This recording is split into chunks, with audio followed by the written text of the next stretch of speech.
Une ville entière pour exposer ses œuvres, c'est le cadeau qu'a fait Draguignan au sculpteur Beppo. L'artiste célèbre ses 60 ans de carrière et pour l'occasion, il a pu disposer ses sculptures au gré des places et des ruelles de la commune où il vit. Maxime Neveu, Frédéric Cerulli. 60 ans déjà que Beppo a fait de la sculpture un art de vivre. Passé par les Beaux-Arts de Toulon et de Paris, c'est dans le Var qu'il a posé ses valises.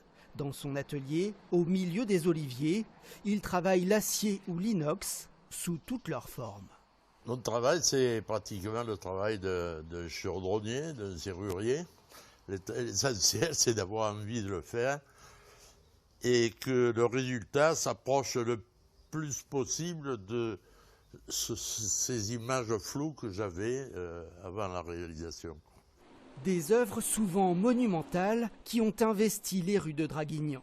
21 sculptures disséminées un peu partout en ville et reliées entre elles grâce à un circuit pédagogique ouvert aux curieux. Ils le prennent dans un sens, ils le prennent dans l'autre, mais à tout coin de ce circuit, ils peuvent croiser ces œuvres. Ils commencent en prenant un petit apéritif ou un repas sur la place du marché, ils continuent vers le parking de la Jarre, ils vont vers la médiathèque Chabran. Ce sont des flux piétonniers qui ont été parsemés d'œuvres. Les habitants, eux, sont à la fois étonnés et séduits. C'est intéressant de décorer un peu la ville, ça fait changer un peu, mais voilà, c'est sympa. Je trouve que c'est super joli et ça change de ce qu'on peut voir. Ça permet de faire découvrir des artistes, enfin, je trouve ça vraiment très très bien. Et puis ça donne un peu de peps à la ville, effectivement. Cette expo Grandeur Nature est à découvrir jusqu'à début octobre. À terme, d'autres sculpteurs devraient être mis à l'honneur régulièrement par la ville de Draguignan.